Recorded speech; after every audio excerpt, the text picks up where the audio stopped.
qui nous a réunis, c'est une activité, un atelier d'élaboration du projet d'établissement de l'hôpital. Le projet d'établissement, c'est un document stratégique qui planifie la vision de l'hôpital sur les 5 prochaines années et qui constitue une exigence d'abord légale qui a été énumérée par la loi hospitalière, mais aussi de redevabilité en termes de planification des activités. Donc c'est un processus qui est très ambitieux, qui va projeter l'hôpital sur les 5 prochaines années. Et c'est pour cela, dans les parties prenantes, les acteurs, on a été participatif et inclusif. Il y a les acteurs naturellement de la société civile, des usagers, le personnel de l'hôpital, que ce soit médical et autres, mais également les autres experts qui nous ont accompagnés dans ce processus.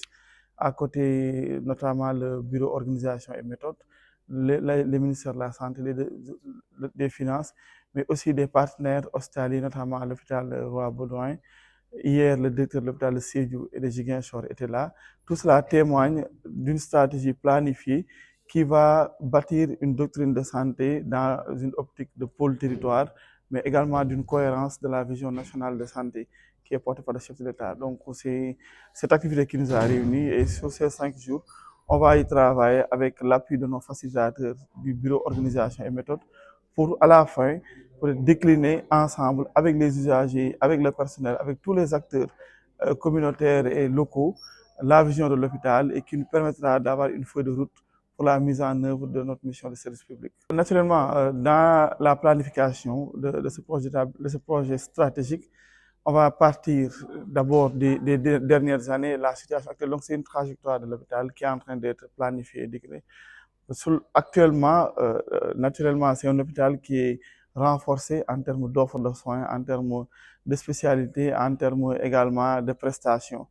Donc, à ce niveau, il y a un bon qualitatif, aussi bien sur les ressources humaines, aussi bien sur les équipements, mais également sur l'amélioration de l'infrastructure. Mais l'idée, c'est de suivre d'abord les préoccupations des populations, d'essayer de comprendre où est-ce qu'on veut, parce que c'est au-delà d'être un hôpital de Kolda, mais c'est un hôpital sous-régional. On l'a dit ce matin, compte tenu de sa position géographique, donc nous recevons des patients de la sous-région et nous sommes aussi dans un pôle sud où il y a d'autres régions à côté. Donc il faut une planification. Parce que s'il n'y a pas cette planification, il n'y aura pas une feuille de route, il n'y aura pas une vision claire de là où on va aller.